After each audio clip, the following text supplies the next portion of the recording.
লক্ষ্মীপুরের কোনাবাড়ীতে বিএনপির মহাসচিব মির্জা ফখরুল ইসলাম আলমগীর আজ বিকালে আগমন উপলক্ষে কালিয়াকৈর পৌর শ্রমিক দলের র্যালি ও মিছিল অনুষ্ঠিত হয়েছে।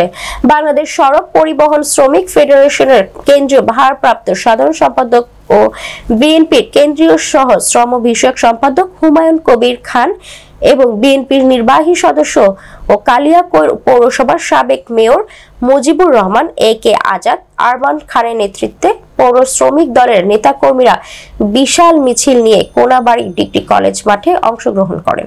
কবিরের জননেতা জনাব মোহাম্মদ হুমায়ুন কবির খান, যিনি সারা বাংলাদেশ শ্রমিক ফেডারেশনের সাধারণ সম্পাদক, ভারপ্রাপ্ত সাধারণ সম্পাদক নির্বাচিত হয়েছেন, তার পক্ষ থেকে আমরা আজকে ২ নং ওয়ার্ডবাসী এই শ্রমিক দলের মিছিলে আমরা যোগদান নিতে সবাই একত্রিত হয়েছি।